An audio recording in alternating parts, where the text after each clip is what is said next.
यहाँ पर हार नहीं माने। अब जो तरीका इन्होंने अपनाया है वो बेहद ही खतरनाक है। अब इन्होंने क्या किया कि पॉलिटिकल पार्टीज को तोड़ दो, सांसदों को खरीद लो, डराओ, धमकाओ, ललचाओ, कुछ भी करके ले आओ, लेकिन 2/3 मेजोरिटी आनी चाहिए। भाजपा भी गई, 400 पार किया, लेकिन भाजपा ने जनता ने भाजपा को 2/3 मेजोरिटी तो छोड़िए, 1/2 मेजोरिटी भी नहीं दी। पिक्चर चालू करो बे। पहले आपके मुद्दे पे आए, उससे पहले एक बात डिस्कस कर लेते हैं कि हमने देखा पिछले कुछ दिनों से आप लगातार जो है राम मंदिर की लूट डिस्कस कर रहे हैं, और अब आज लोकतंत्र की लूट डिस्कस होनी शुरू हो गई है। आपको नहीं लगता कि जब से भाजपा आई है तो आपकी अधिकतर डिबेट जो है वो लूट के इर्द गिर्द ही घूम रही है?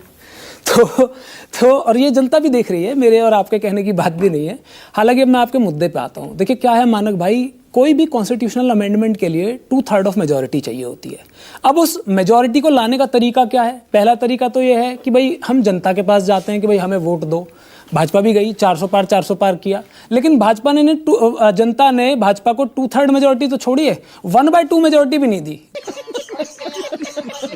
जो सरकार इन्होंने बना रखी है वो जोड़ तोड़ की बैसाखियों पे बना रखी है, वो सब जानते हैं। दूसरा तरीका होता है कि हम पॉलिटिकल पार्टीज के पास जाते हैं, बताते हैं कि हमारा विजन है, इसलिए हम ये लाना चाहते हैं, क्योंकि पॉलिटिकल पार्टी भी जनता की ही इनडायरेक्ट आवाज तो होती है। लेकिन वहां पर भी इनकी बात नहीं बनी। हमने देखा कि कैसे वो अमेंडमेंट फेल हो गया।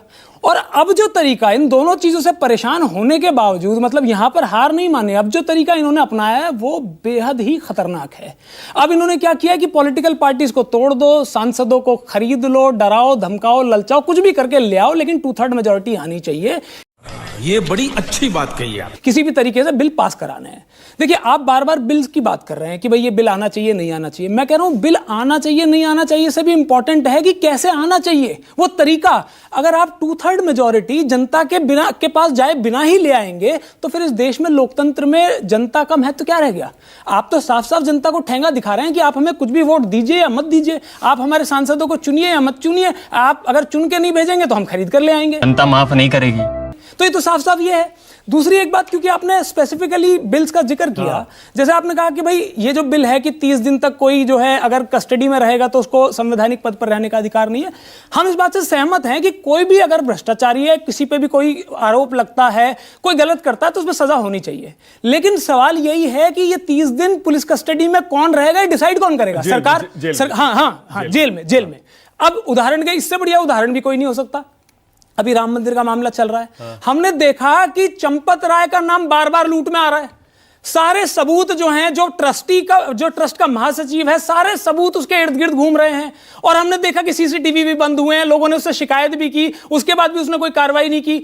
ये भगवान क्या जुल्म है। लेकिन क्योंकि सरकार ने चाहा कि भाई चंपत राय पे कोई कार्रवाई नहीं होनी चाहिए, तो क्या हुआ? पुलिस ने क्या एफआईआर तक में नाम नहीं डाला।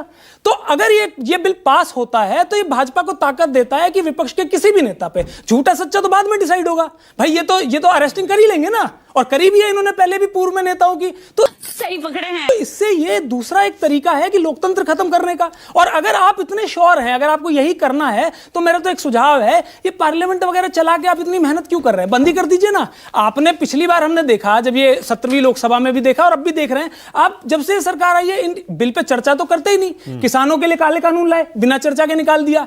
आप आधार एक्ट लाए, आपने मनी बिल में निकाल दिया। आप पीएमएलए एक्ट लाए, आपने वो मनी बिल में निकाल दिया। जब आप चर्चा कर ही नहीं रहे, एक नंबर का गणित रह गया ले दे के देखने के लिए जनता के लिए कि भाई लोकतंत्र जिंदा है। यदि आप उस नंबर के गणित को भी खत्म कर देंगे तो फिर इस पार्लियामेंट का मतलब क्या रहेगा? ये हुई ना बात।